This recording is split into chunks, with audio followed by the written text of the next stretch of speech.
This meeting is being recorded.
Perdona, Jorge, ¿estás hablando? Okay. Muy buenos días, Iberoamérica. Muy buenas tardes para España y Portugal. Vamos a empezar la segunda semana de nuestro 11º seminario de la Asociación de Colegios de Defensa Iberoamericanos. Para eso, nosotros vamos a tener una presentación del coronel José Ángel Astillero de España, y voy a pasar la lideranza de esta presentación a mi camarada y amigo coronel Pedro Polo de CZDN de España, que va a conducir toda la sesión. Muchas gracias y pasamos de inmediato a Pedro para hacer la presentación. Pedro, es tu vez. Muchísimas gracias, Jorge. Buenos días a toda la concurrencia de países de América Latina. Buenas tardes a nuestros amigos de Portugal. Soy el coronel de artillería diplomado de Estado Mayor, Pedro Polo Campo, y estoy destinado en el Centro Superior de Estudios de la Defensa Nacional de España. Y además soy el coordinador de la Asociación de Colegios de Defensa Iberoamericanos, por lo cual es el motivo que estoy aquí en este momento liderando esta presentación. En primer lugar, en nombre de mi director, el director del CSDN, el teniente general Bisbal, quiero expresar todo nuestro agradecimiento a nuestro hermano Portugal, a su Instituto de Defensa Nacional y en especial a su directora, la doctora Isabel Ferreira Núñez. Muchísimas gracias por ofrecernos la posibilidad de participar en este seminario en el que vamos a contribuir aportando nuestro pequeño grano de arena, aportando en definitiva nuestras experiencias en este ámbito tan delicado y de tanta trascendencia para la seguridad y la estabilidad de todos nuestros países y, por ende, a su progreso. En España, el cometido de la vigilancia y el control de las fronteras está atribuido al Instituto Armado de la Guardia Civil. El cuerpo de la Guardia Civil tiene una doble naturaleza, policial y militar, en función de la naturaleza de las misiones que se le asignen y del estado de seguridad en el que se encuentre el país. Por ello, mantiene una doble dependencia en función de las misiones que desempeñe, bien del Ministerio de Interior, bien del Ministerio de Defensa. Para reforzar la función de la Guardia Civil en el desempeño de estas funciones de seguridad fronterizas, se cuenta con el refuerzo de las Fuerzas Armadas. Es por ello que en el momento de preparación de este seminario solicité a mi colega, el coronel Jorge Leao Campos, la posibilidad de dar una segunda conferencia para reforzar, si cabe más, y contribuir aún más en la aportación de nuestras experiencias dentro de este ámbito. Después de esta pequeña pero necesaria introducción, voy a pasar ya a presentarles al coronel de la Guardia Civil, que es el actual jefe del Servicio de Costas y de Fronteras de la Guardia Civil en España. Es el coronel diplomado de Estado Mayor José Ángel Astillero Fuentes, que aunque joven tiene una dilatada trayectoria profesional. Como digo, es diplomado de Estado Mayor y actualmente desempeña la función, es el jefe del Servicio de Costas y Fronteras de la Dirección General de la Guardia Civil en España. Recibió su despacho de teniente como teniente de la Escala Superior de Oficiales en el año 1992. Ha desarrollado la mayor parte de su carrera en los ámbitos de la cooperación policial internacional, como agregado de Interior en Italia, también en la Secretaría de Cooperación Internacional, y ha desplegado, formando parte de la Fuerza de Estabilización de la OTAN en Bosnia y Herzegovina, en el año 1998, finales de la década de los 90, principios del 2020. Asimismo, ha participado de manera activa en la lucha antiterrorista y ha estado destinado en la jefatura del Servicio de Información de la Guardia Civil en general y también en el Servicio Específico de Información de la Comandancia de la provincia de Vizcaya, situada en el norte de España. Además, ha ejercido en el ámbito de la docencia y ha sido profesor en la Escuela de Oficiales Carabinieri en Italia. Finalmente, en el ámbito de la seguridad fronteriza, integrado en el Servicio de Costas y Fronteras, como es en la actualidad. Además, atesora un brillante expediente académico militar, como prueba lo que a continuación les voy a referir. Fue número 1 en el curso de ascenso a comandante, que lo realizó en el año 2004. También ha sido número 1 de la Guardia Civil y el número 3 en el cómputo genérico de las Fuerzas Armadas cuando realizó el curso de Estado Mayor en los años 2005-2006. Mereciendo con ello el privilegio de ser condecorado de manera personal por Su Majestad el Rey, entonces don Juan Carlos I. Además, ha tenido tiempo para perfeccionar su formación profesional cursando diversos másteres. Así, es máster universitario en la alta dirección en seguridad internacional por el Centro Universitario de la Guardia Civil, que está adscrito a la Universidad Carlos III en Madrid. Además, es máster en dirección general y planificación estratégica por la Universidad ESSER Business School, lo hizo en el año 2010-2011, es máster en seguridad por la Universidad Española a Distancia y es máster también en cooperación y seguridad internacional por la Universidad Libera Università Maria SS Assunta de Roma. Además, ha realizado diversos estudios posgrados, todos ellos relacionados con la seguridad y la información, en la Escuela Europea de Policía y en el Colegio Europeo de Seguridad y Defensa, y también ha participado en cooperaciones policiales y en control de crisis. Ha representado a España en diversos proyectos internacionales desarrollados en Turquía, Rumanía y Túnez. Está en posesión de 17 condecoraciones, entre las que me atrevo a destacar una cruz con distintivo rojo al mérito de la Guardia Civil, que es una condecoración que se impone en muy contadas ocasiones y en circunstancias muy especiales. Habla con fluidez los idiomas inglés, francés e italiano, lo que le ha permitido participar en numerosas actividades de carácter internacional. Y sin más, mi coronel, no te robo ni un minuto más y te cedo la palabra. Pues muchísimas gracias, Pedro. La verdad es que cuando le presentan a uno es cuando uno se da cuenta realmente de que el tiempo pasa. El tiempo pasa y, bueno, pues como decimos coloquialmente, uno está ya casi en la cara B del disco. Y esta es una expresión además que seguramente muchos de los jóvenes que están hoy escuchándonos desde el otro lado del ordenador posiblemente no entiendan lo de la cara B del disco, lo cual confirma más aún que el tiempo pasa, ¿no? Bueno, me van a permitir que comparta la presentación.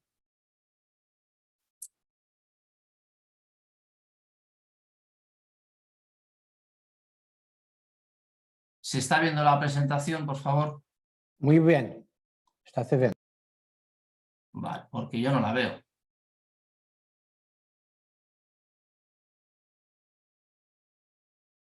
Ahora sí la veo. ¿La veis vosotros todos? Sí, yo sí que la veo. Adelante. Vale, perfecto. Bueno, pues buenos días a todos. Buenas tardes en la península ibérica. En primer lugar, quisiera dar las gracias, como no, a la Asociación de Colegios de Defensa Iberoamericanos y muy en particularmente al Instituto de Defensa Nacional de nuestros hermanos portugueses como anfitriones de este seminario, por la oportunidad que se nos brinda a la Guardia Civil para contarles, para compartir con ustedes cuál es nuestra visión, cuál es nuestro rol en la vigilancia y la defensa de las fronteras. Además, darles las gracias por permitirnos compartir también este espacio virtual en el que estoy seguro que podremos debatir, intercambiar experiencias, opiniones, ideas, y seguramente eso sea lo más productivo. Bien, yo tengo muchísimas cosas que contarles y poco tiempo disponible. Para ustedes 1 hora seguramente sea mucho, para un ponente siempre se queda corta. Así que sin más me van a permitir que entremos en harina y empiece explicándoles el por qué estamos aquí hoy. Básicamente estamos aquí, la Guardia Civil está aquí hoy presente, por supuesto gracias a la invitación, como he dicho, de la Asociación de Colegios de Defensa Iberoamericano, porque la Guardia Civil tiene un mandato legal en virtud de la Ley Orgánica 286 que regula el Estatuto de las Fuerzas y Cuerpos de Seguridad en España, y esa ley le encomienda con carácter exclusivo a la Guardia Civil la custodia de nuestras costas, fronteras, puertos, aeropuertos y en esos ámbitos el control de la inmigración irregular. Derivado de ese mandato legal, en la Dirección General de la Guardia Civil hemos desarrollado nuestro plan estratégico que se renueva cada 4 años y hemos identificado unas amenazas y desafíos, entre las cuales, lógicamente, se encuentra el control de fronteras. Derivado a su vez de esas amenazas y desafíos, desarrollamos unas líneas estratégicas de acción y entre ellas también se encuentra una que reza así: control de fronteras, ordenación de flujos migratorios irregulares y resguardo fiscal. Y no es baladí, no es una cosa menor el hecho de que de todo ese listado de líneas estratégicas en el plan estratégico de la Guardia Civil, el control de fronteras y la ordenación de flujos migratorios irregulares figure la primera de todas. No es baladí, digo, porque a la organización tradicional de la Guardia Civil desde que se creó en 1844, que se ha sustentado en 3 pilares básicos: las operaciones, el personal y la logística, pilares de cualquier organización. Recientemente nosotros, en el verano del año 2020, hemos añadido una cuarta rama, un cuarto pilar, que es el mando de fronteras y policía marítima, reflejando un poco esa inquietud, esa intensificación de nuestra labor, ese foco que la realidad y la exigencia nos demanda en este ámbito. Este es el organigrama de El envío de informes de incidencias no está disponible en el Mac. Perdón. Ese es el organigrama de este nuevo mando de fronteras y policía marítima.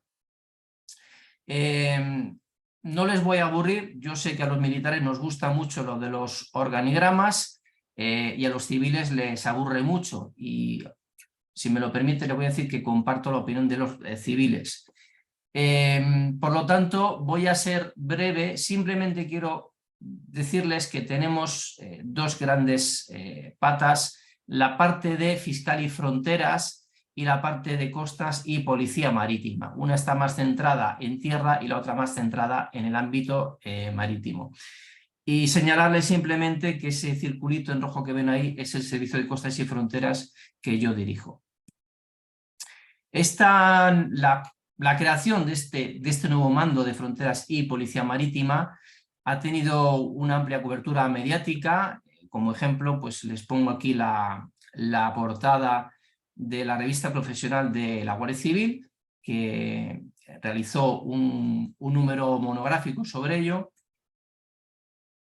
Y vamos a pasar ya un poco a lo que es conceptos de gestión de fronteras. Me van a permitir que empecemos por lo fundamental, que es el Código de Fronteras Schengen, la norma de la Unión Europea que está en la base de toda la gestión fronteriza de la Unión Europea. Conceptos que me gustaría con los que se familiarizasen. Control de fronteras, inspección fronteriza y vigilancia de fronteras. El control de fronteras, tal y como lo define el Código Schengen, es la suma de la inspección fronteriza y la vigilancia de fronteras. Yo sé que la terminología es confusa, pero voy a tratar de explicarlo porque es realmente sencillo. El control de fronteras es todas las actividades que se hacen para controlar nuestras fronteras, valga la redundancia. Es decir, actividades en fronteras exteriores de la Unión Europea para prevenir amenazas contra la seguridad interior, el orden público, salud pública, relaciones internacionales, lucha contra la inmigración ilegal y trata de seres humanos. Esta actividad genérica se divide en dos tipos de acciones: la inspección fronteriza y la vigilancia de fronteras. La inspección fronteriza es la parte de esas actividades que se realiza en los pasos habilitados de frontera, es decir, aquellos puntos en la frontera donde el Estado ha declarado que se puede atravesar la frontera. Mientras que la vigilancia de fronteras son aquellas actividades de control de fronteras que se realiza entre esos puntos fronterizos. Es decir, la inspección fronteriza tiene una dimensión puntual y la vigilancia de fronteras tiene una dimensión longitudinal.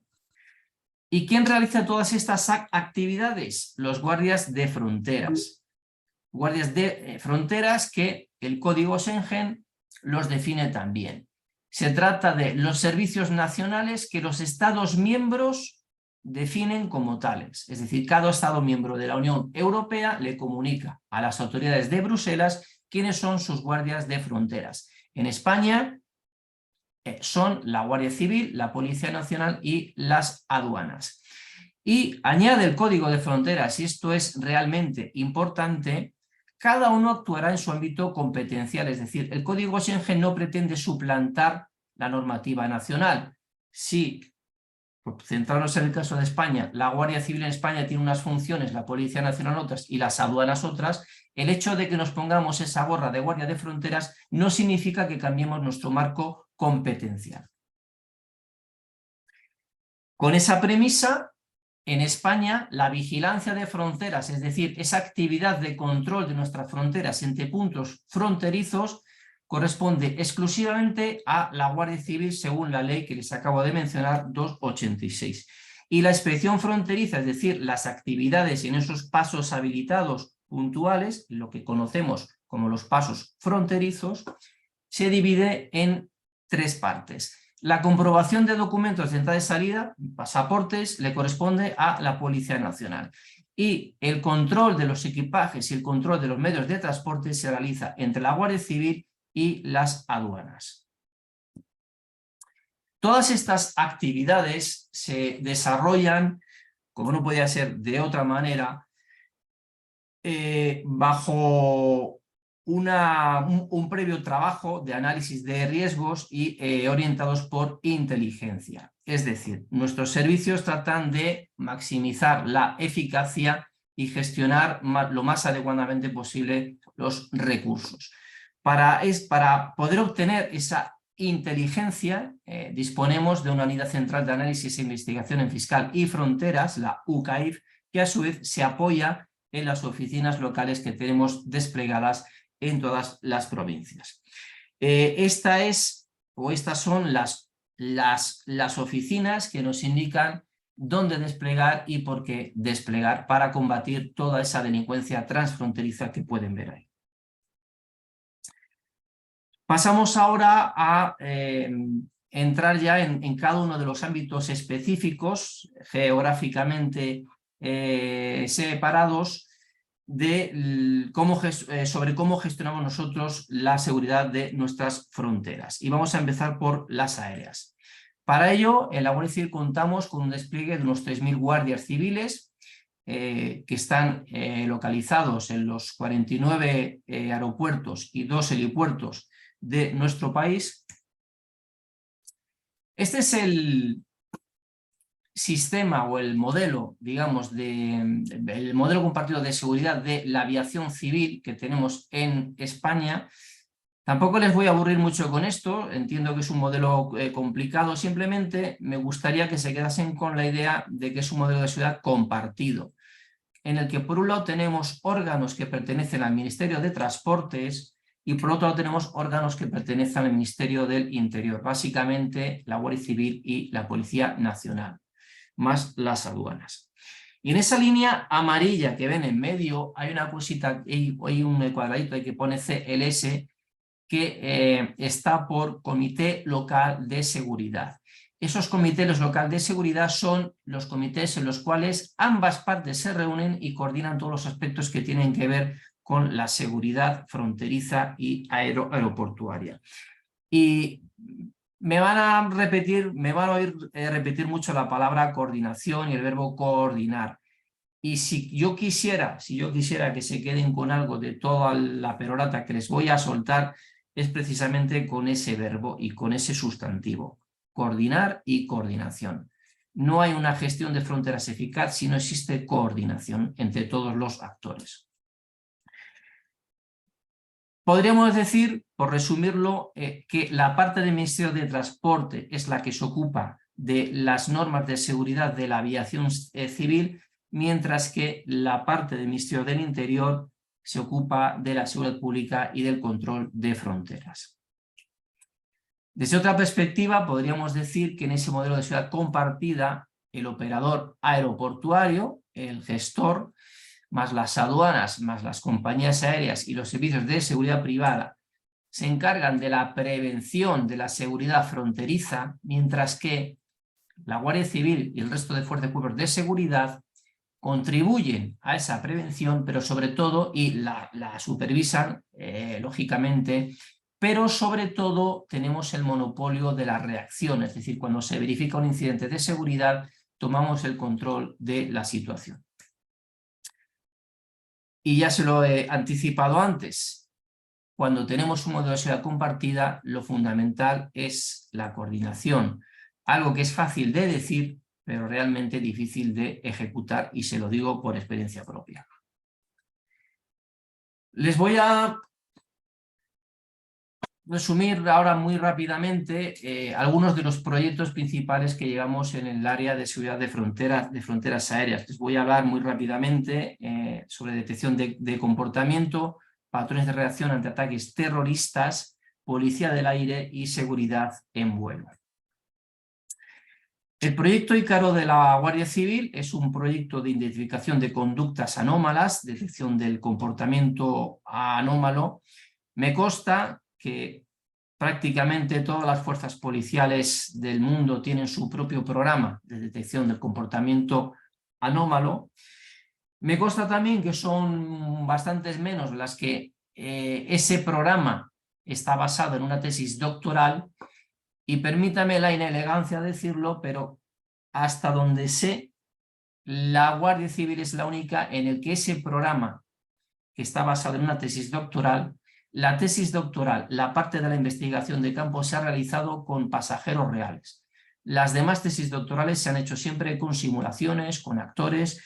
Nosotros hemos tenido la gran fortuna de que esta tesis doctoral la realizó un miembro de la Guardia Civil destinado al aeropuerto de Madrid, y le concedimos, le dimos la oportunidad de desarrollar esa investigación de campo con pasajeros reales, con lo cual entendemos que el valor añadido de nuestro programa tiene algo sobre los demás, y repito, permítanme la inelegancia.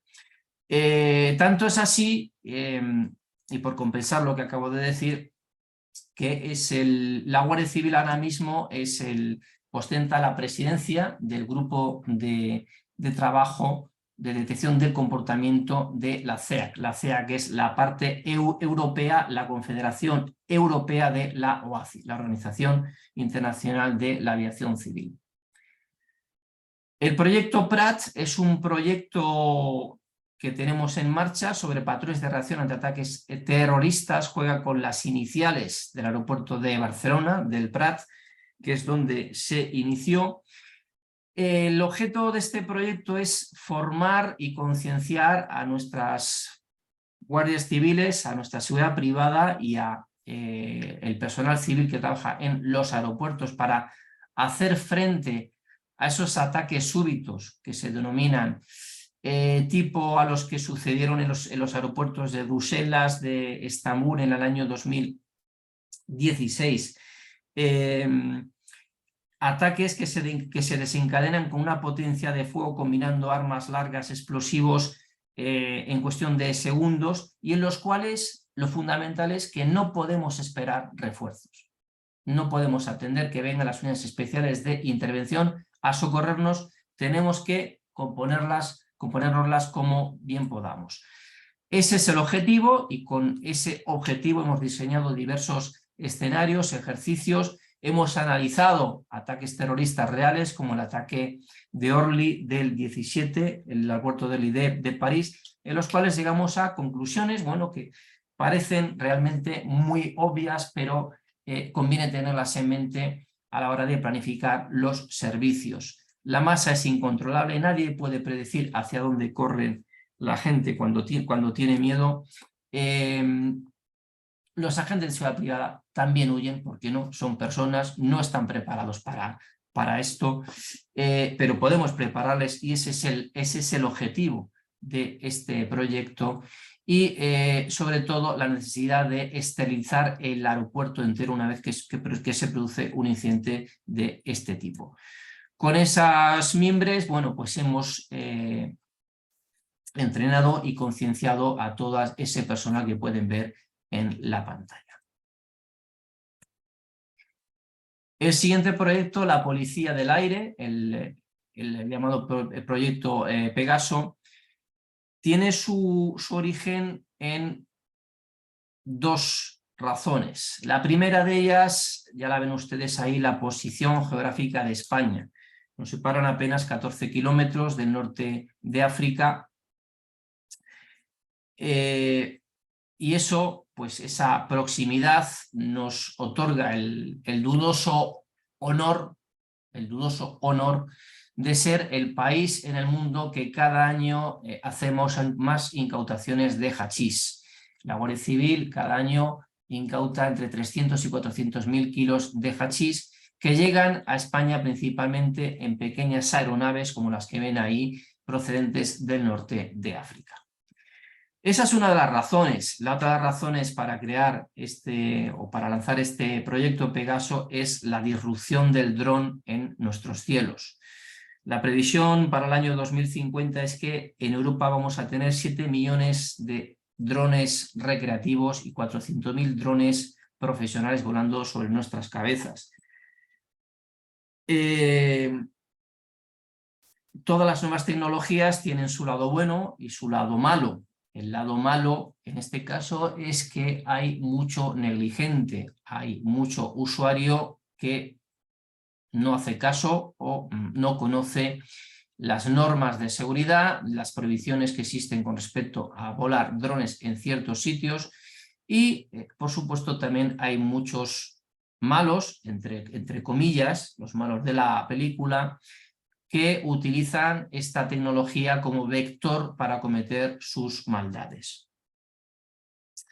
En Europa hemos tenido algunos sustos, alguno más serio que otro. El cierre del espacio aéreo del aeropuerto de Gatwick en el año 2018, que llevó al traste las vacaciones de Navidad de casi 350.000 personas, fue, digamos, el detonante de todos ellos. En Madrid hemos tenido también alguno que otro, menores, pero bueno, hemos tenido que sufrir el cierre del espacio aéreo durante varias horas con todo lo que eso supone. Y por todos estos motivos que les acabo de relatar, decidimos lanzar este proyecto Pegaso. En 2017 pusimos en marcha el primer equipo como experiencia piloto en el aeropuerto de Madrid y en 2019-20, una vez que estaba suficientemente maduro, extendimos el proyecto al resto de España. Hoy día contamos con casi 200 agentes desplegados en cada una de las provincias de España. 200 agentes en total, no me malinterpreten. ¿Cuáles son las funciones principales de los equipos Pegaso? Bueno, pues básicamente tienen dos ámbitos de actuación, el de control de la aviación ligera y el de control de drones. En aviación ligera, pues tratamos de localizar pistas ilegales para evitar, como les decía, esos tráficos ilícitos que provienen principalmente del norte de África. Supervisamos actividades de aviación deportiva y investigamos incidentes o accidentes de seguridad. Y en el ámbito de control de drones estamos trabajando ahora mismo sobre todo en la concienciación del usuario para, digamos, de alguna manera evitar esas actuaciones negligentes que son las que realmente más daño hacen hoy por hoy. Y por supuesto, pues cuando es necesario utilizamos también o llevamos a cabo acciones antidrón con sistemas antidrón. En ese sentido, los equipos Pegaso se benefician del sistema antidrón del Ministerio del Interior, que es el sistema Siglo CD. Ahí pueden ver algunas pantallas de este sistema que nos permite controlar el vuelo de drones en zonas de especial vigilancia que podemos definir nosotros. Me gustaría decirles a este respecto que el mercado, el estado del arte, de la tecnología, de los sistemas antidrón está muy poco maduro, por no decir verde, si me permiten la expresión coloquial. No existe la bala de plata, hay que acudir a la combinación de diversos sistemas y normalmente las soluciones que se nos ofrecen son, como digo, son incompletas y sobre todo son muy caras y para una compra, una adquisición pública masiva son inviables. Y el último de estos proyectos que les quería comentar muy brevemente es la Unidad Nacional de Escoltas de Seguridad en Vuelo, la UNESEV. Esta es una unidad que hemos lanzado muy recientemente, apenas hace un año diría yo. Se trata del despliegue de los conocidos como Air Marshals me gustaría simplemente decirles, bueno, pues que la Guardia Civil con esta nueva capacidad forma ya parte del Comité Internacional de Agentes de Seguridad en Vuelo y que hemos conseguido desplegar esa última línea de defensa en los vuelos, en las aerolíneas de bandera nacional, configurando así, como digo, un último resorte, un último recurso para la seguridad fronteriza. Cambiamos de tercio y nos vamos ahora a la seguridad de las fronteras marítimas, y lo vamos a dividir en dos bloques. Por una parte, lo que es la protección marítimo-costera, es decir, las costas y el mar, y por otra parte, la seguridad portuaria, la seguridad de los puertos en sí. Para desarrollar ambas actividades, es decir, para proporcionar la seguridad fronteriza a los casi 8.000 kilómetros de costa que tenemos en España, los casi 500 puertos deportivos y los 67 puertos comerciales, la Guardia Civil cuenta con 4.500 guardias civiles, con una flota de 122 patrulleras y con el SIVE, el Sistema Integral de Vigilancia Exterior, que les explicaré posteriormente. Muy brevemente, por darles 4 pinceladas sobre esa flota, disponemos de buques oceánicos, en concreto 3, disponemos de 19 patrulleras de altura, de 30 metros de eslora, 40 patrulleras medias, 3 patrullas ligeras y 57 lanchas semirrígidas. Y entramos entonces, como les decía, en ese primer bloque, que es el de la seguridad portuaria. Si algo caracteriza la seguridad fronteriza en los puertos es la heterogeneidad de las instalaciones portuarias, la heterogeneidad de los puertos. Los aeropuertos, por poner un referente y que vean un poquito la diferencia, los aeropuertos son todos prácticamente igual. Los aeropuertos cambia la forma, la morfología, pero el esquema de funcionamiento es que siempre existe un lado tierra, un filtro de seguridad para pasar del lado tierra al lado aire y un lado aire. No hay más. Lado tierra, filtro de seguridad y lado aire. Y esto es internacional, además. En los puertos no. En los puertos, dependiendo del tipo de tráfico, pues tendremos que adoptar unas medidas de seguridad u otras. Yo creo que es intuitivo comprender que no tiene nada que ver las medidas de seguridad fronteriza que hay que establecer en una terminal de cruceros, como la que pueden ver ahí del puerto de Barcelona, en una terminal de GNL, de gas licuado, como la que pueden ver ahí, o en una terminal de contenedores como la del puerto de Valencia. Los bienes a proteger, los bienes a controlar son distintos, las medidas de seguridad son también sustancialmente distintas. De esa heterogeneidad se deriva además, lógicamente una multiplicidad, una heterogeneidad también de amenazas. Y eso es en definitiva la seguridad portuaria, un totum revolutum de múltiples amenazas que requiere múltiples dispositivos y respuestas.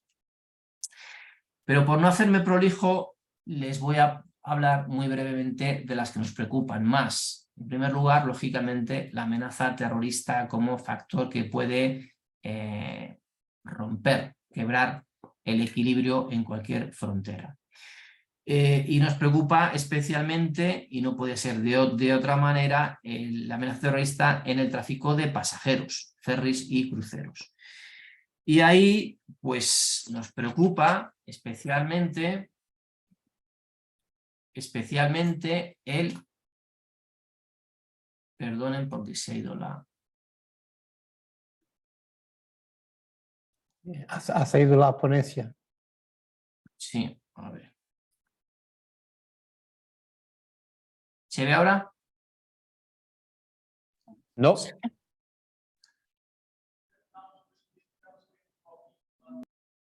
Hola, ¿se ve? No se ve. Tienes que volverla a cargar. A ver. Sí, efectivamente me ha echado del... A veces hace algo raro. Ya ahí está otra vez. Ahí está otra vez, ¿no? Vale. De acuerdo, les estaba diciendo, y dentro de esa amenaza terrorista contra el tráfico de pasajeros en los tráficos marítimos, nos preocupa también muy especialmente el escenario que ha sido bautizado como el Bataclan marítimo, que no se ha producido aún, pero estamos tratando de ser proactivos y adelantarnos a ello. Hablamos de un ataque terrorista a bordo de un ferry, bueno, pues un poco con la dinámica y con la intensidad de fuego y con la virulencia del ataque contra la sala Bataclan de París, que recordarán todos ustedes. Imagínense eso trasladado a un ferry, ¿no? En el tráfico de pasajeros marítimo, me gustaría que entendiesen que esto se trata de un sistema en el cual el máximo nivel de seguridad lo proporciona su eslabón más débil, como en una cadena igual.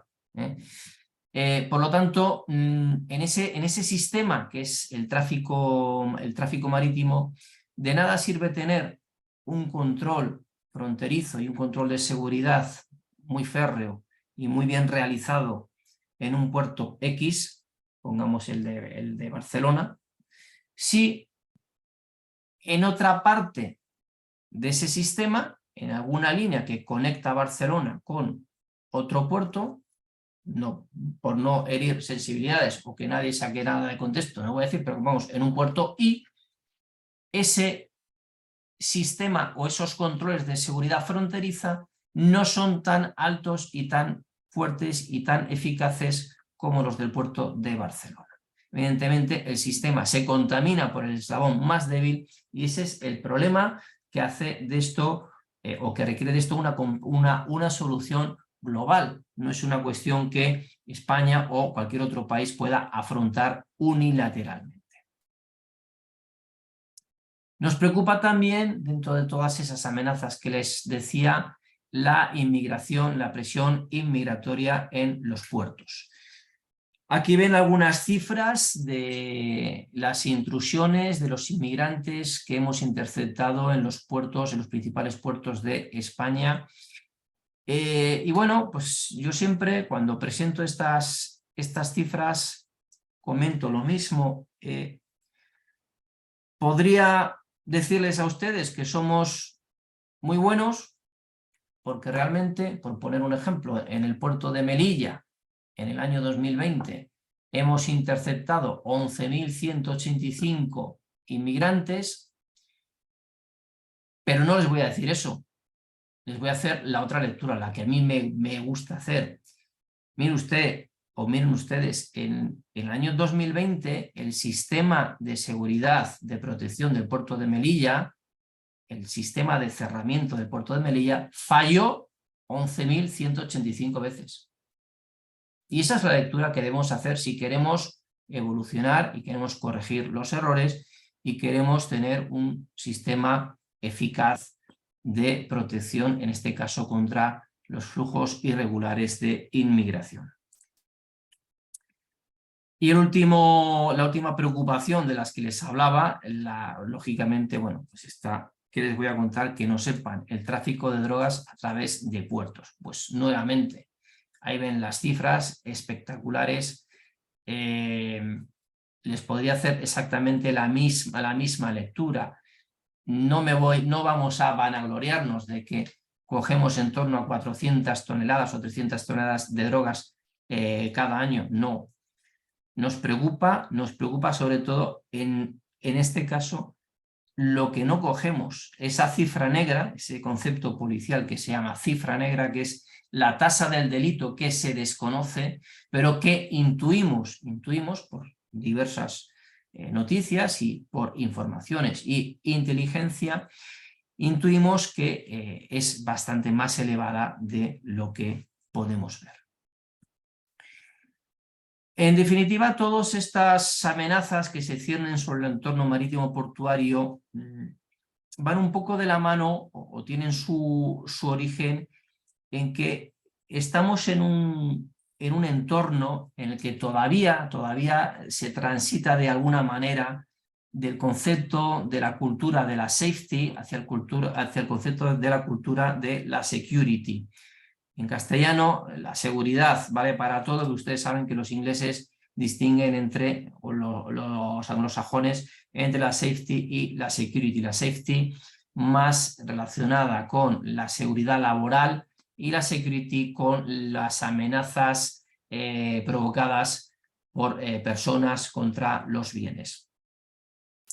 Y esto es así porque, bueno, les contaré un poquito de historia de la protección marítima muy rápidamente.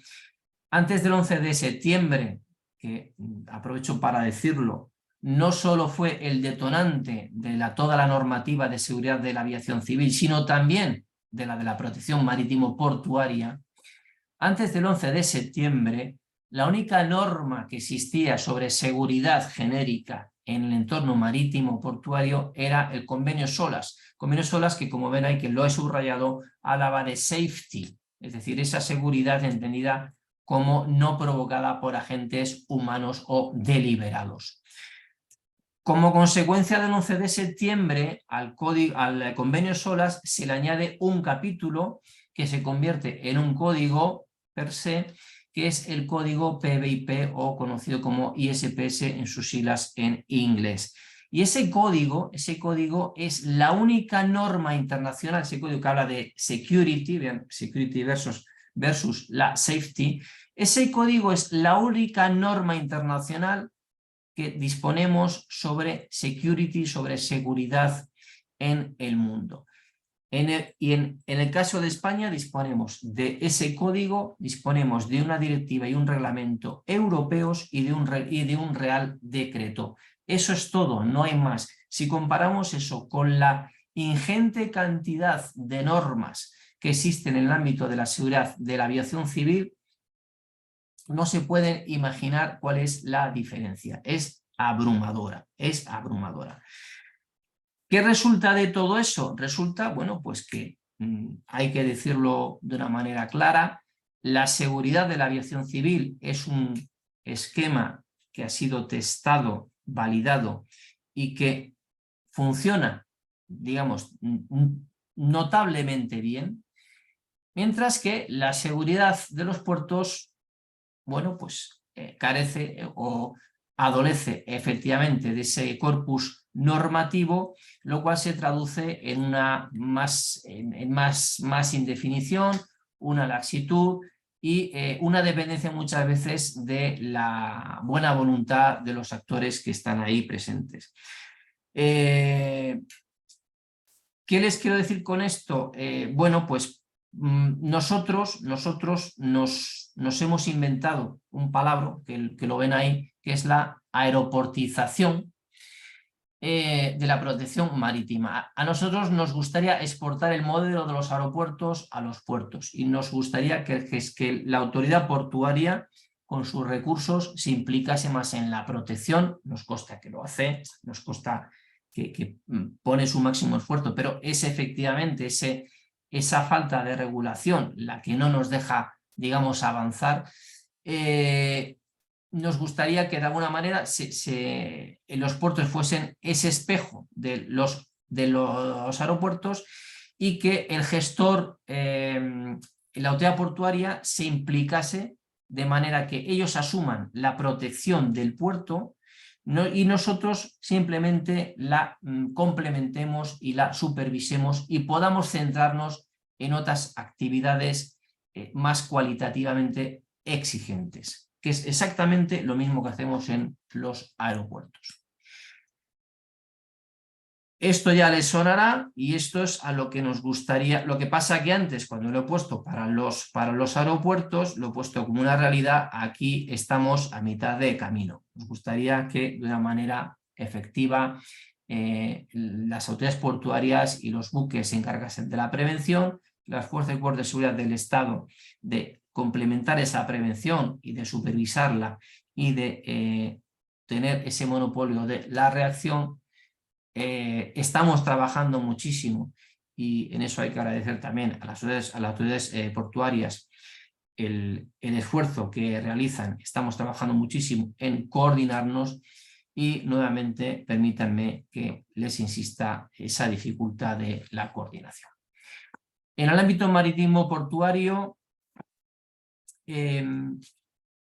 disponemos de unos planes específicos para acontecimientos especiales. Les voy a referir solamente uno, quizás como paradigma de ellos, la operación Paso del Estrecho. Cada año, cada verano, cruzan España por su costa este, desde Francia hasta Algeciras, unos 3 millones de vehículos y 700-800.000 personas que van a pasar su periodo vacacional a África. Esto es un desafío, esto es un reto cada año, no se imaginan lo que supone controlar esto y bueno, pues tenemos planes específicos y un poco el mensaje que quiero lanzarles es que efectivamente cuando hay un acontecimiento especial hay que focalizar una respuesta especial para ello. Y hemos desarrollado también instrumentos de colaboración, nuevamente la palabra coordinación, colaboración con otras entidades. No estamos solos ni en la protección fronteriza de los puertos, ni de los aeropuertos, ni de las fronteras terrestres. Hay que coordinarse con los actores y en este caso pues es un instrumento que hemos desarrollado que es pionero en Europa, nos va a permitir tener un mayor control de los puertos deportivos de España y es en ese sentido en el que trabajamos, en coordinarnos más con todos los actores que están presentes en las fronteras. Pasamos al otro ámbito de la seguridad marítima o la seguridad de las fronteras marítimas, que es esa protección marítimo-costera. Y aquí tengo que hablarles, como les he anticipado antes, del SIBE, Sistema Integral de Vigilancia Exterior. Esto que ven aquí es la vista que tenemos desde el extremo sur de España hacia África. 14 kilómetros en el estrecho de Gibraltar. Se pueden imaginar la complejidad de controlar los flujos migratorios o de tráficos ilícitos en un espacio tan reducido. ¿Para qué creamos el SIBE? Pues lo creamos para evitar imágenes como estas, evitar el tener que ver a aquellos inmigrantes que no consiguen llegar a nuestras costas con vida. Y lo hemos creado también para evitar estas imágenes, los fardos de droga que se alijan en nuestras costas cada vez más. ¿Y por qué lo creamos? Pues lo creamos porque en un momento dado estos flujos de inmigración irregular se intensificaron. Esta es una fotografía tomada en plena luz del día, como pueden ver, en una playa de un sitio muy turístico de España. No les voy a decir tal cuál es, pero bueno, si se meten en prensa pues podrán verlo, en el que llega una patera y los inmigrantes desembarcan y salen a la carrera ante la atónita mirada de los turistas y los bañistas que estaban disfrutando de un día de playa. Intensificación también de los tráficos ilícitos, que de un tiempo a esta parte, si me permiten la expresión también, se han envalentonado, se han crecido y se enfrentan casi abiertamente a nuestro patrullaje, a nuestra actividad de control, nos sabotean las estaciones del SIBE y empezamos a tener incluso bajas entre nuestros hombres y mujeres. Bien, ¿y qué es el SIBE? Pues el SIBE es la evolución del tradicional sistema de control de costas que teníamos en España, especialmente en la zona del Estrecho, en el cual, bueno, pues teníamos una serie de puntos a lo largo de la costa, puntos de observación, los apostaderos en la nomenclatura de la Guardia Civil, que nos permitían detectar esas amenazas pero prácticamente cuando ya estaban en la costa. Con el desarrollo del SIBE, que es la implantación de una línea de estaciones sensoras, lo que hemos conseguido es anticipar esa detección y tener un mayor tiempo de respuesta. Básicamente, para que vean un poquito el funcionamiento, desde una estación sensora, cuando se produce un movimiento de una embarcación hacia nuestras costas, se detecta con el radar, captamos las imágenes con los medios optrónicos y esa información se la mandamos al centro de coordinación, donde el operador, en función del tipo de traza, de las imágenes y de la información que disponga, tomará la decisión que él crea más adecuada para dar una respuesta a ese tipo de traza, que básicamente puede ser... Vaya, no puedo responderte a eso. ¿Te puedo ayudar en algo más? Perdón, porque aquí saltan cosas en el ordenador, las cosas del directo. Bueno, como les decía, es el operador el que decide con la información de la que dispone qué tipo de respuesta damos a esa traza, que pueden ser inmigración ilegal o tráficos ilícitos. Este es el despliegue actual del SIBE. Piensen ustedes que el SIBE nace en el estrecho de Gibraltar y se va ampliando a este y oeste, y que conforme se va ampliando, los inmigrantes y los tráficos ilícitos lo van desbordando a este y a oeste, y actualmente hemos llegado hasta prácticamente Barcelona y hasta la frontera con Portugal, donde, por cierto, estamos coordinados con un sistema muy similar de nuestros colegas portugueses, que es el CIVIC. Con lo cual les digo, bueno, pues que no se trata o sí se trata de poner obstáculos, pero por muchos obstáculos que pongamos, los inmigrantes y los traficantes llegarán siempre más lejos. Estas estaciones sensoras las tenemos coordinadas desde unos centros de coordinación regional que ven ustedes ahí, que a su vez se coordinan desde el Centro de Coordinación de Vigilancia Marítima de Madrid, el cual a su vez está integrado en la red de vigilancia de Frontex, Euro Surveillance System. Con una red segura, esta sería, digamos, la integración o la coordinación de nuestro sistema a nivel de Europa, y a nivel nacional tenemos también una coordinación interna con todos los actores, y fíjense cuánto repito la palabra coordinación, con todos los actores presentes en la seguridad fronteriza. El Servicio de Vigilancia Aduanera, la Armada, Salvamento Marítimo, la Secretaría General de Pesca y el Ejército del Aire. A su vez, me gustaría que se quedasen con la idea de que este SIBE, este Sistema Integral de Vigilancia Exterior, es solamente una parte de lo que se denomina la gestión integrada de fronteras, que conlleva acciones en el interior del propio país, cooperación con países vecinos, cooperación fundamental con países de origen, tratando de evitar que se produzcan esos flujos desde los países de origen, y cooperación interagencias. Estamos ahora mismo en un proceso de modernización del SIBE y les voy a dar 4 pinceladas de qué es lo que pretendemos ahora mismo, porque, bueno, son ya casi 20 años desde que instalamos las primeras estaciones en el estrecho.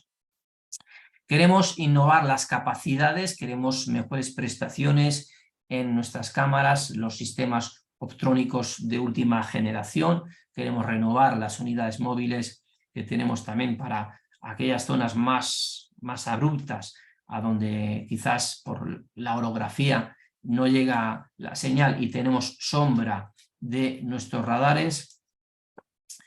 Queremos diseñar estaciones sensoras más discretas. De esta manera vamos a reducir el impacto visual, vamos a ser más amigables con el medio ambiente y vamos a llamar menos la atención, y por lo tanto vamos a evitar los sabotajes de los grupos mafiosos.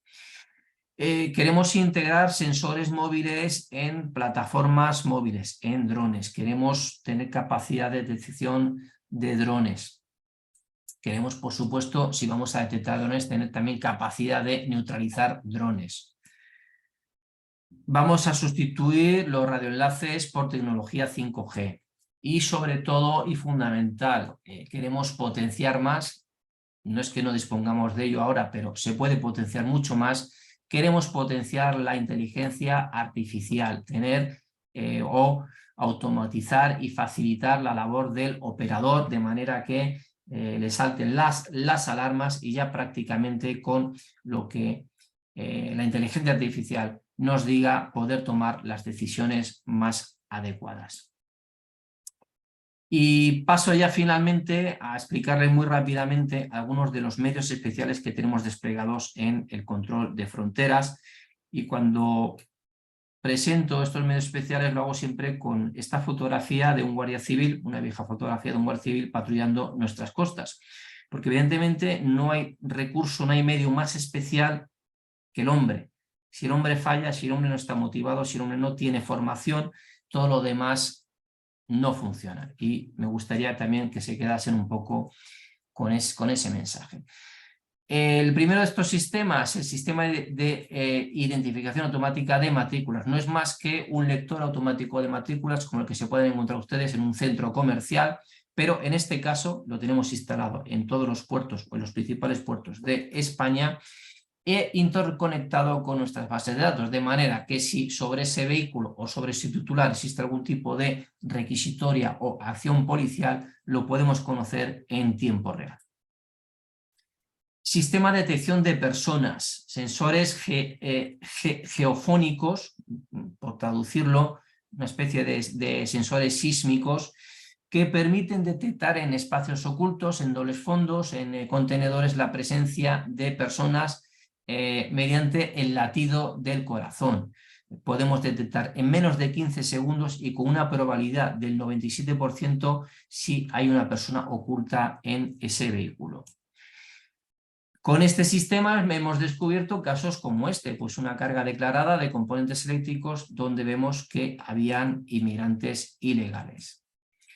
O este otro donde hemos descubierto un inmigrante oculto dentro de un vehículo. Pues evidentemente, como comprenderán, si no es por esta tecnología, es imposible descubrir a esta persona. Sistema Megaport de control radiológico en fronteras. Es un sistema, es un programa de los Estados Unidos, lo conocerán ustedes porque está desplegado por prácticamente medio mundo. Y lo tenemos desplegado en los principales puertos de España para control de entrada y salida de fuentes huérfanas radiológicas.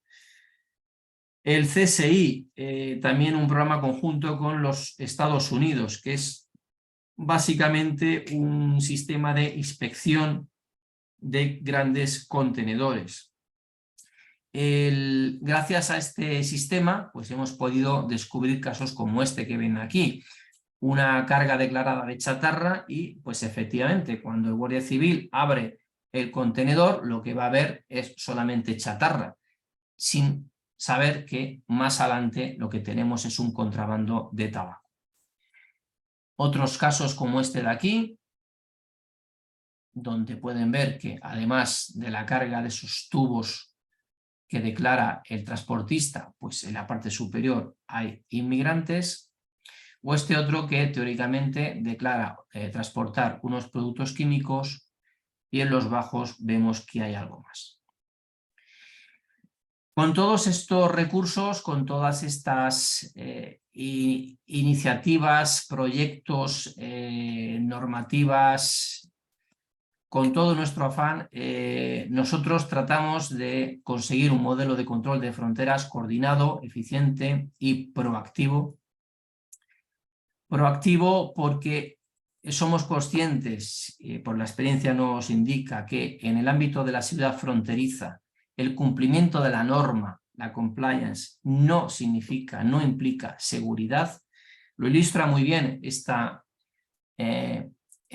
diapositiva en la que pueden ver cómo en la historia de la aviación civil, a cada incidente de seguridad, a cada ataque terrorista, es decir, a cada brecha de seguridad, hemos respondido, hemos reaccionado con un parche de seguridad, pero siempre hemos reaccionado, no nos hemos anticipado nunca. Con lo cual estamos convencidos de que el camino es entender y asimilar que la seguridad fronteriza es cumplimiento de la norma, exquisito cumplimiento de la norma, más proactividad. Con esa idea, que es prácticamente la misma que la que un antiguo director del FBI ya nos dijo hace años, y es que la seguridad se ve siempre como algo que es demasiado hasta el día en que no es suficiente. Con esa idea es con la que trabajamos y con esa idea es con la que esperamos dar el mejor servicio a los ciudadanos. Yo les dejo con esto y antes de pasar a las preguntas, pues me gustaría ponerles un vídeo muy breve. Lamento que no se escuche la música, pero bueno, como no hay voz y si hay unos subtítulos, creo que se llevarán una idea más o menos clara de lo que pretende el vídeo.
Muy bien, muchas gracias, mi coronel, por tu presentación.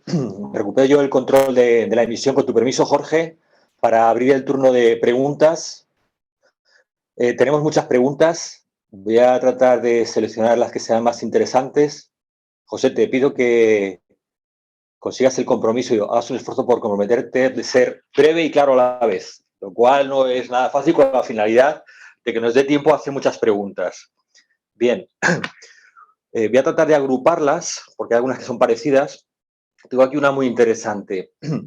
Dice, el contar con sistemas cada vez más tecnológicos para la vigilancia y el control de las fronteras, entonces, ¿quién protege las infraestructuras críticas de los ataques provenientes del ciberespacio? ¿Qué institución es la encargada de este área? Bueno, la pregunta, si me lo permites, mi coronel, excede un poco el ámbito del control de las fronteras. Es decir, cuando hablamos del ciberespacio, el concepto de frontera se diluye. Todo es frontera, o por lo menos yo lo veo así, que soy un neófito en la materia.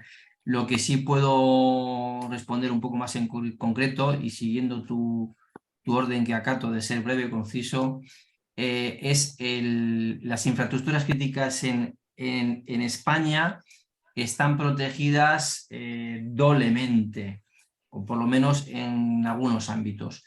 Por poner un ejemplo, en el ámbito portuario, todos los puertos tienen un plan de protección portuaria en el cual las fuerzas de seguridad realizan unos informes y en base a esos informes el Ministerio del Interior aprueba ese plan.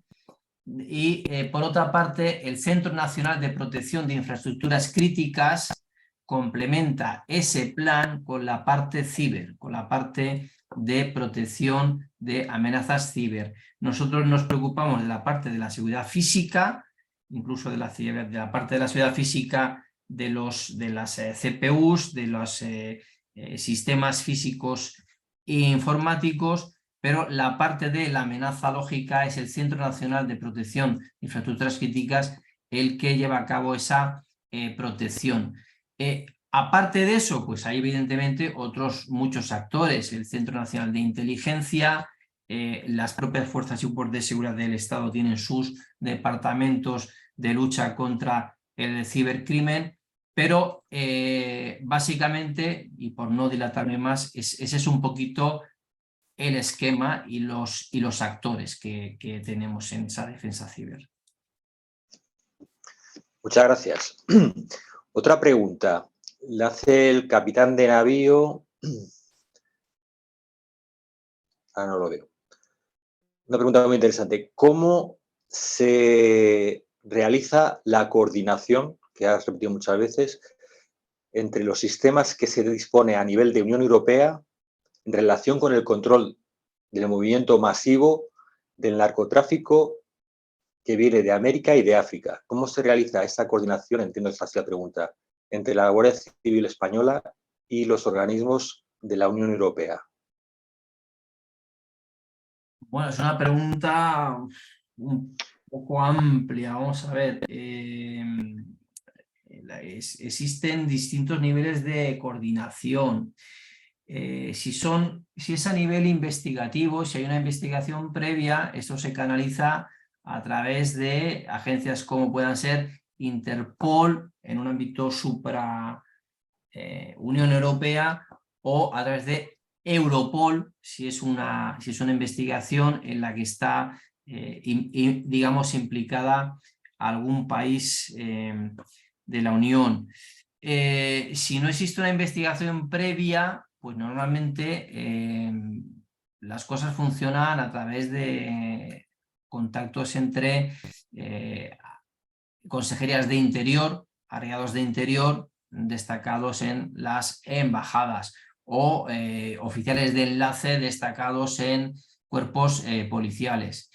O no es el caso si nos centramos solamente con Sudamérica, pero si nos centramos, por ejemplo, con tráficos ilícitos procedentes de África, algo que no he mencionado porque no puedo, ya he dicho que una hora a mí no me bastaba. La Guardia Civil dispone de una red de oficiales de enlace en todos los países del Magreb, todos los países costeros del Magreb y del África Occidental, que se llama Seahorse, caballito de mar, y ahí tenemos a través de una red segura un intercambio fluido de informaciones de este tipo, pues de embarcaciones sospechosas que zarpan desde algún puerto africano con rumbo a Europa o un puerto español y bueno, pues son, como repito, la pregunta es un poco vaga, no me quiero centrar en ningún tipo de respuesta concreta, pero es un poco pues el abanico de posibilidades que hay. Muchas gracias. Queda claro que es un campo muy extenso. Aquí hay dos preguntas que se van a relacionar y que vienen muy bien con relación a la presentación de mañana también. Preguntan cómo se realiza la integración de la Guardia Civil con los contingentes de las Fuerzas Armadas para hacer frente a las crisis fronterizas que sobrepasan la capacidad operativa de la Guardia Civil. Eso es por un lado. Cómo se complementa con el ejército cuando necesita ser reforzada. Y por otro lado, en relación con el espacio aéreo, cuando se produce una invasión del espacio aéreo, ¿quién es el primero en dar la alerta y quién ejecuta la misión de interdicción? ¿Quién sale al encuentro de esa amenaza aérea? Pues voy a empezar por la segunda. Esto como los exámenes, que es la que me sé mejor, ¿eh? Vamos a ver. El caso de una amenaza aérea. El espacio aéreo español está controlado, pues, puesto por Ejército del Aire, pero bueno, ellos tienen su red de control aéreo. Nosotros trabajamos con la red civil, que es con el proveedor de servicios de navegación aérea español, que es ENAIRE. ENAIRE es el controlador, por decirlo así llanamente, del espacio aéreo español, de todos los vuelos comerciales que sobrevuelan nuestro espacio aéreo, y con ENAIRE existen una serie de protocolos en los que interviene también, lógicamente, el Ejército del Aire. Si se trata de amenazas contra la aviación civil, lo que conocemos como actos de interferencia ilícita, esas amenazas o esas comunicaciones que provienen, por lo general, del propio comandante de la aeronave, pues que dice que les han secuestrado o que cree que les han dicho que tienen un artefacto, un artefacto a bordo, o una amenaza que recibimos en tierra, que es un caso típico también. Llaman al aeropuerto de Madrid y alguien dice que hay una bomba en el avión con destino a Chicago. Todo ese tipo de amenazas, que son amenazas contra la seguridad de la aviación civil, es decir, no son amenazas contra la defensa nacional, se derivan al Ministerio del Interior. Y ahí tenemos ya nuestros protocolos de coordinación entre la Secretaría de Estado de Seguridad, Guardia Civil, Policía Nacional, para reaccionar. En ese sentido, y conecto un poco con algo que presenté antes, esa es una de las razones por las que hemos creado en la Guardia Civil esta capacidad única en España y que nos hace estar, bueno, pues ese club selecto de poquitos países que disponen de los Air Marshal, de esos agentes, de esos guardias civiles que despliegan en aeronaves de bandera nacional, de incógnito totalmente, y que pues están preparados para poder afrontar ese tipo de situaciones. Bueno, esa entonces digamos que sería la parte de las amenazas contra la seguridad interior. Si la amenaza excede de eso, evidentemente, no voy a hablar de si es un ataque de cazas, ¿no? Si es un ataque militar puro y duro, pues ahí es el Ejército del Aire quien tiene todo el control y toda la legitimidad y la legalidad para reaccionar.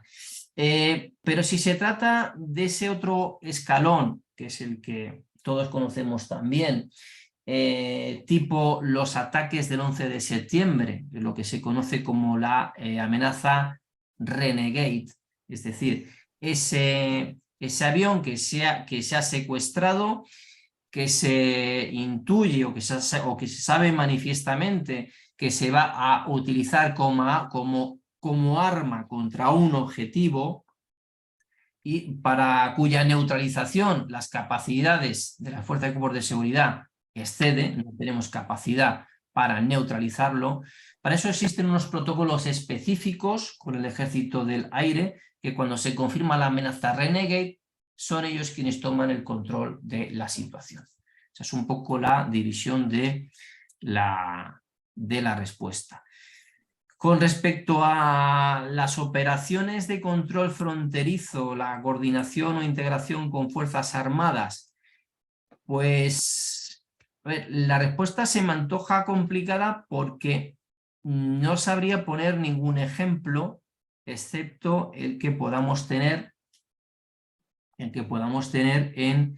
en Ceuta y Melilla, en el que existen unos planes de contingencias que en función de cómo escale la situación prevé el refuerzo de las Fuerzas Armadas a la acción típica de control de fronteras que tiene la Guardia Civil. No sabría decir más detalle de cuándo tienen que intervenir ellos, a partir de qué momento, cuál es ese nivel de escalada, pero básicamente, y me imagino incluso que aunque lo supieran no podría compartirlo por razones obvias aquí, pero me imagino que yo creo que la idea que nos sirve a todos pedagógicamente es esa. Hay una coordinación y en función de la escala de los acontecimientos se requiere apoyo de las Fuerzas Armadas o no. Muchas gracias. Seguro que esta pregunta se complementa más mañana con la presentación del mando de operaciones y la participación directa de las Fuerzas Armadas en este tipo de misiones. Una pregunta facilita ahora. Por cierto, que agrego que la mayoría de las personas que están haciendo preguntas agradecen tu presentación. La pregunta fácil es, ya que lo has mencionado, con relación a Portugal, se cuenta con medios similares y estamos muy próximos. ¿Qué medidas de coordinación existen para facilitar ese control efectivo de la frontera común? Bueno, pues como digo, España fue pionera en la implementación y en el despliegue de este sistema. Sistema que aprovecho para decir además, pues que ha sido replicado por otros países. Rumanía en el Mar Negro nos ha copiado, y muy orgullosos de que lo haya hecho, vamos, en colaboración nuestra, el mismo sistema. En Indonesia, las costas de Indonesia, también se ha hecho un sistema parecido. Tenemos varios países que nos están preguntando, que bueno, pues que les gustaría conocerlo más en profundidad. Y Portugal, pues nos consta que muy poquito después de nosotros también desarrollaron su sistema CIVIC con la misma idea sencilla. Yo siempre digo, cuando hablo del CIVE, que es una idea muy, muy sencilla. Es simplemente poner una torre con un radar y unas cámaras conectado con un enlace radio a un centro de coordinación donde puedas dar las órdenes necesarias para interceptar la amenaza. Es muy sencillo, o sea, no hay que ser Einstein, y precisamente porque es muy sencillo, funciona. ¿Y cuál es la prueba del 9 de que funciona? Como digo yo, que nos queman las estaciones CIVE. Los narcotraficantes nos las sabotean, nos las queman, nos vandalizan las cámaras porque saben que funciona. Bien, entonces, como digo, Portugal desarrolló un sistema muy, muy similar. Entonces, tenemos contacto estrecho entre las estaciones limítrofes. Hay una zona de solape entre las estaciones de manera que lo que vemos nosotros también lo puedan ver ellos. Tenemos reuniones periódicas de coordinación, y lo que estamos tratando ahora es de incluso tratar de que la tecnología, de que los sistemas sean totalmente compatibles, los protocolos de comunicación, en fin, cuestiones más tecnológicas que de tipo organizativo. Muchas gracias. Voy a cambiar de tercio ahora. Una pregunta que no tiene que ver con lo que hemos dicho ahora. Te agradecen la ponencia y dicen: el control de fronteras requiere de personal altamente cualificado, pero sobre todo con una integridad incorruptible, intachable. La pregunta es, ¿existe algún proceso de evaluación de la integridad para la selección de su personal? ¿Debería ser este un requerimiento crucial para la adecuada ejecución de actividades de seguridad? Esa es la pregunta. Bueno, pues es una pregunta muy pertinente. Además, yo creo que está un poquito en boca de todos, quizás últimamente, pues por ciertas noticias en las cuales pues me gustaría aprovechar para decir que las cosas que están saliendo a la luz son conductas puntuales. Son conductas puntuales que además, y esto da respuesta a parte de la pregunta, la propia Guardia Civil, el Servicio de Asuntos Internos de la Guardia Civil es quien ha investigado estas conductas, es quien ha puesto estas conductas en conocimiento de la justicia, porque somos los más interesados en limpiar esas manzanas podridas de la cesta, como coloquialmente se suele decir.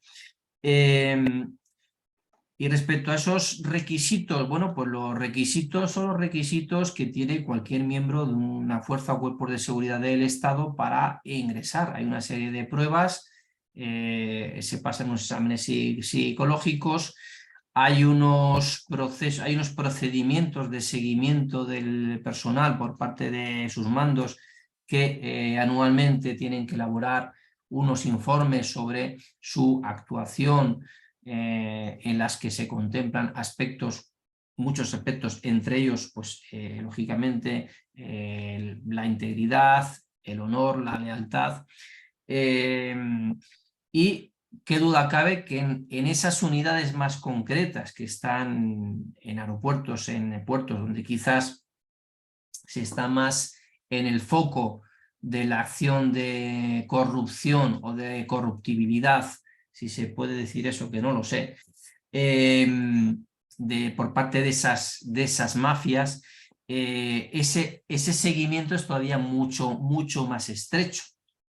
Mucho más estrecho. Poco más puedo decir. Muchas gracias.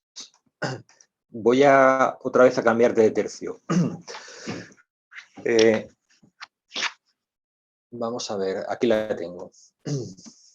¿Podrías ampliar un poquito más acerca de la cooperación policial-judicial, en especial para hacer efectivos los procedimientos de reporte y judicialización y así más efectiva la disuasión?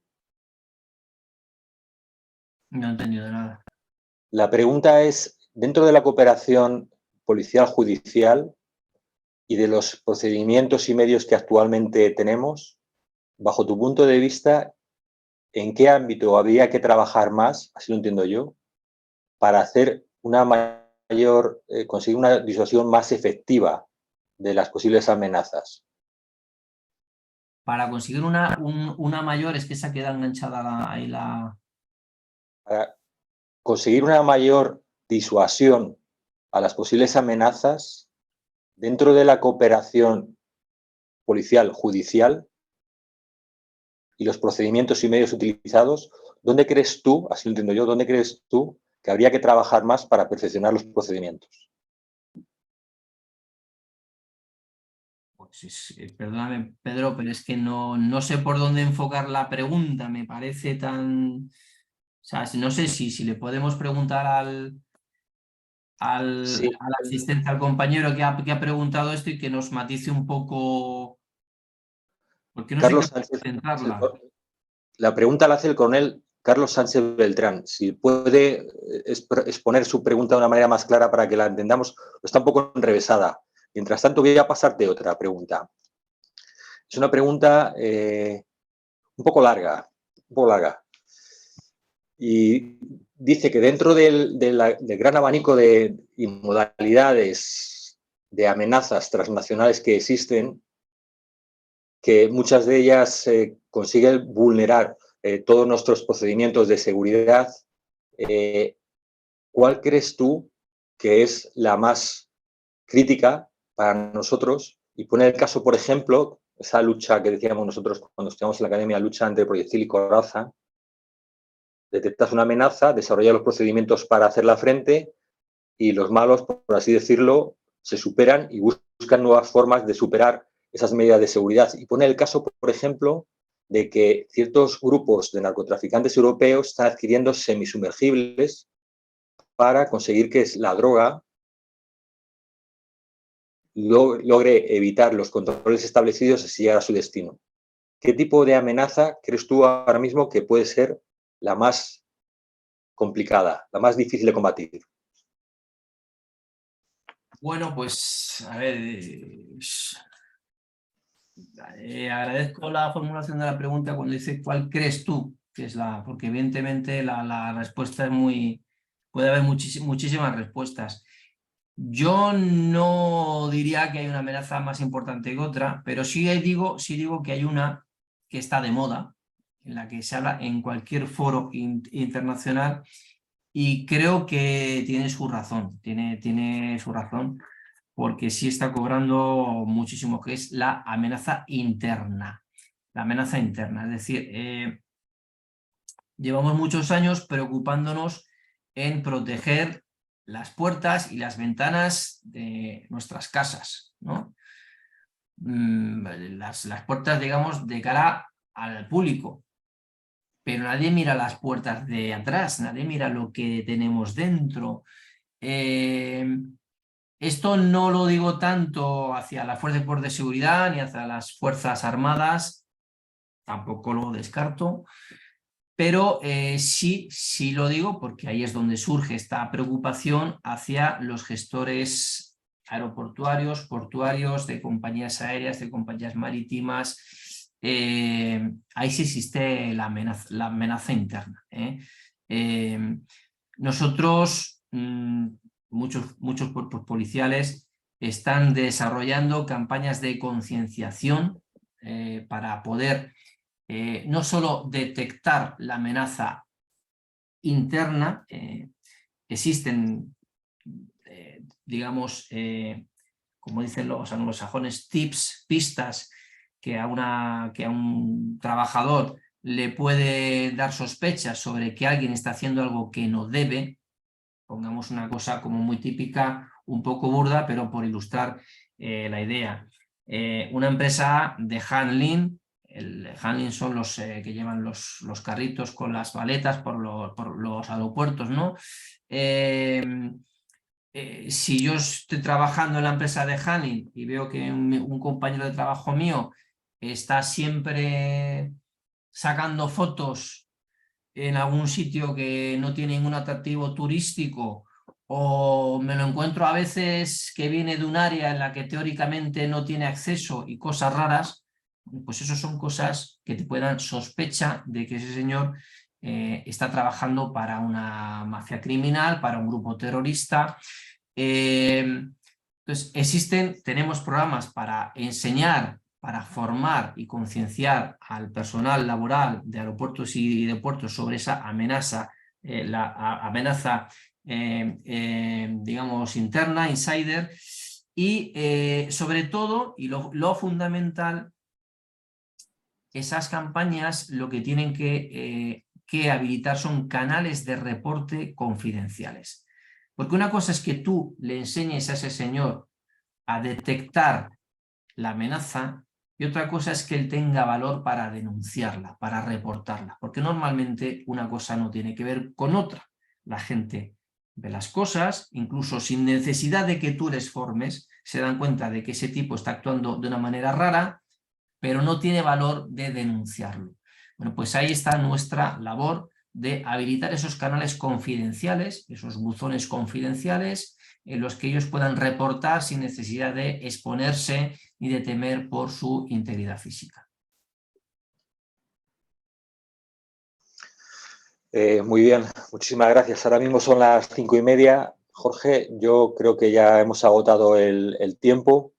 Muchísimas gracias, José, porque te has esforzado en responder todas las preguntas. Se quedan un montón de preguntas en el tintero. Trataremos de dar la contestación a todas. Esperamos que la presentación, a mí me la ha parecido, ha sido muy interesante y que ha sido complementaria de las que se hayan realizado hasta ahora y de las que se van a realizar, por lo menos con esa finalidad que todos pretendemos, que es compartir experiencias que mejoren nuestro espacio común. Y si tienen alguna pregunta más que se quede en el tintero, por favor, les ruego que las canalicen a través de los coordinadores académicos de sus países. Ellos disponen de mi dirección de correo electrónico y yo trataré de contestarles. Y nada más, muchas gracias. Jorge, te paso el control de la emisión. Muchas gracias, Pedro. Un gran saludo también para el coronel José Ángel Astilero por su excelente presentación, muy interesante. Y espero que los contributos sean útiles para todos nosotros. Agradezco también a Pedro Polo por ter conducido esta sesión. Y a todos los auditores me voy a despedir diciendo hasta mañana, en que tenemos nuevamente la ponencia de las Fuerzas Armadas de España y haremos a la misma hora y lo mismo link, como siempre. Muchas gracias a todos, me voy a despedir y hasta una próxima oportunidad. Pedro, mañana faremos lo mismo a las 2:30, media hora antes. Ok, gracias. Muchas gracias a todos. Muchas gracias. Muchas gracias a todos. Buenas tardes. Buenos días. Buenas tardes y buenos días para todos.